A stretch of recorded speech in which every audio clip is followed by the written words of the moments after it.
Ich bin Lukas, ich bin jetzt in meinem Maturjahr und ich habe bei der Informatik, bei der Physik und der Bio-Olympiade wirklich teilgenommen. Wirklich teilgenommen. Ja. Ich bin der Dario, ich bin 20, ich studiere jetzt an der ETH Zürich rechnungsgestützte Wissenschaften im Bachelor und ich kann an der Wirtschaftsolympiade, an der Philosophie-Olympiade und an der Informatik-Olympiade teilnehmen. Ich bin der Joel. Ich habe teilgenommen bei der Mathe und bei der Informatik-Olympiade und ich bin auch im Lager von der Physik-Olympiade. Ich bin jetzt im Zwischenjahr und ich fange im Herbst an Mathe zu studieren. Wer hat am meisten Medaillen gewonnen bei der Olympiade? Wer von euch würde am ehesten 10 Jahre lang über das gleiche Mathe-Problem nachdenken? Wer von euch wird am ehesten in 10 Jahren etwas ganz anderes machen, als man jetzt denkt?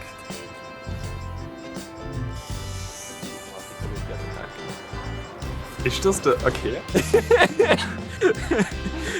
Ich glaube schon.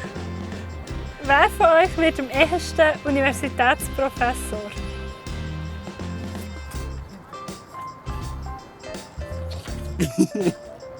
Du musst nicht nur mit dem populären Bodegree. Wer von euch wird am ehesten Millionär?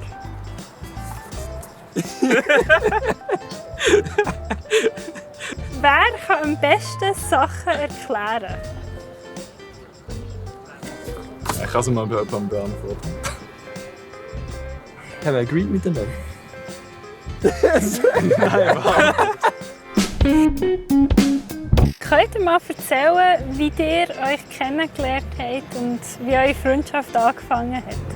Also ich glaube, ganz angefangen hat es, als wir zusammen im Lager waren. Ich glaube, es war das Informatiklager 2019.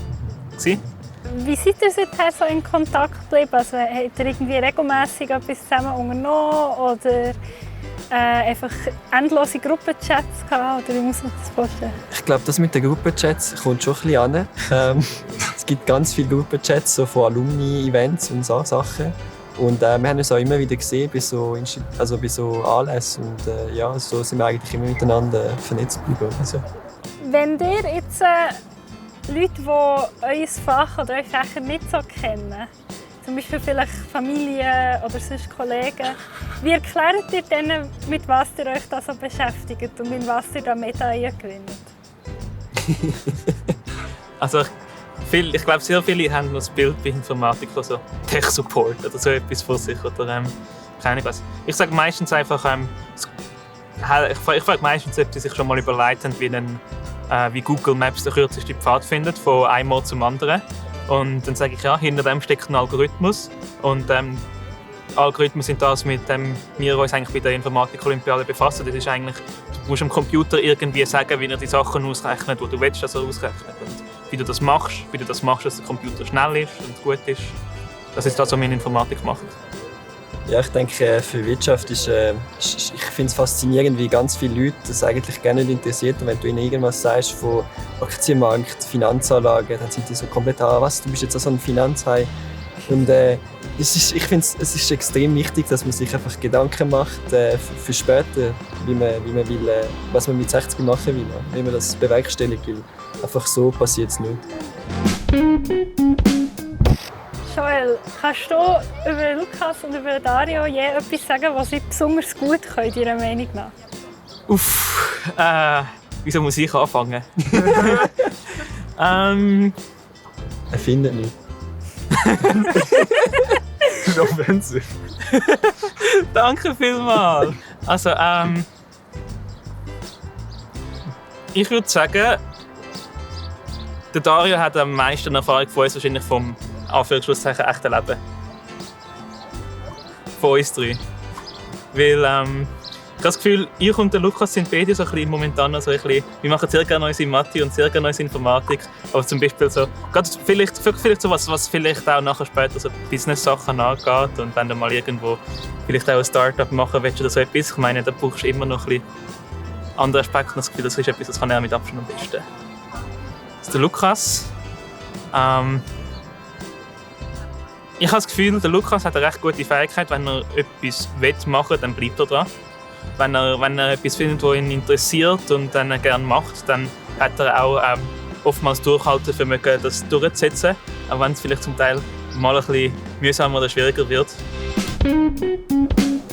Und zu guter Letzt noch eine Frage über die internationalen Olympiaden. Zuerst mal, wer von euch hat wie an der internationalen Olympiade teilgenommen? Also, ich bin 3-mal an der internationalen Informatik-Olympiade. 2 davon haben online stattgefunden. Ich bin 2-mal habe mich für die internationale Mathe-Olympiade qualifiziert, dann haben beide online stattgefunden. Und dann noch ein paar regionale, also mitteleuropäische Wettbewerbe. Was ich mega interessant gefunden habe, als ich zum ersten Mal, also ich habe gesagt, an der einzigen internationalen Olympiade, die vor Corona noch vor Ort stattgefunden hat, der IOI 2019 war. Was ich mega interessant gefunden habe, ist, es hat so viele Leute aus so vielen verschiedenen Ländern gehabt.